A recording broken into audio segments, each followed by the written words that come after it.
Siyaphila sigezwa nini? Mhlambe nje baba lapha inkosi ake singene kulolu daba lolesize ngalo osukwini namhlanje ngoba sila indawo nasebhambanana sezwile ukuthi kuzokwenzakalani lana kuzosizwa ikakhulukazi abake babaseyisulu abake babasengozini zomgwaqo sezwile futhi ukuthi khona abanye izinto zabo eseyitheke ezalunga mhlambe wena njengenkosi ukuthi nje kwakho ukujabula kade sibona la uDeputy Minister wakwa Transport ubaba umkhuleko Hlelo athi nje mhlawumbe amazwi wakho enjabulo ongawadlulisa. Mhlawumbe umuntu aqale nje ukubonga kakhulu uDeputy Minister siyazi ukuthi bangabantu abasebenza kakhulu ukusiza umphakathi noma izizwe zamakhosi.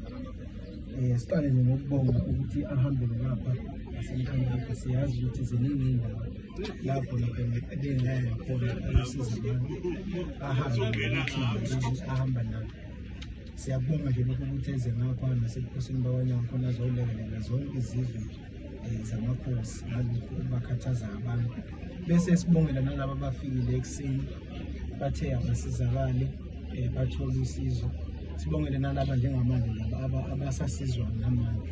Siyathemba ukuthi impela bonke abantu njengoba bekhona njengamanje bekhona bazokwazi ukuthi bathole usizo bakwazi ukuthi impilo zabo zikwazi ukuthi njengobukhosi bakwanyanga mhlasibe imaphi amazwi eningabadlulisi ekakhulukazi kulaba izinto zabo eseyiqondile osekuvelile ukuthi bazokhokhelwa ngengeza la esho uminister ukuthi bazokhokhelwa khona namhlanje ababekade be-aplayela imali le yesinxephezelo sengozi zomgwaqo ngathi nje amazwi eniwadlulisa nje kubona.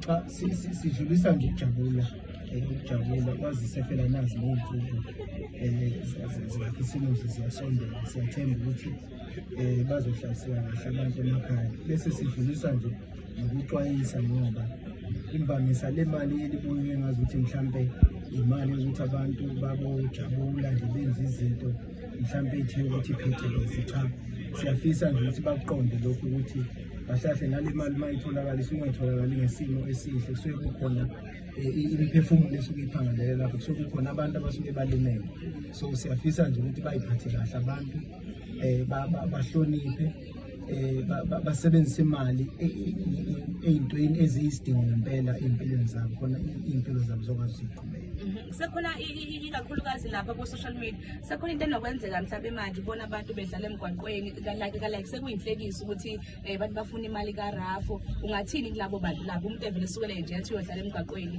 ngoba efuna uRafu.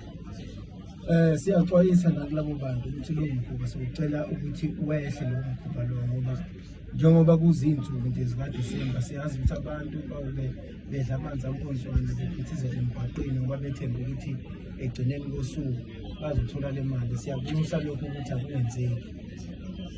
Alright, njengoba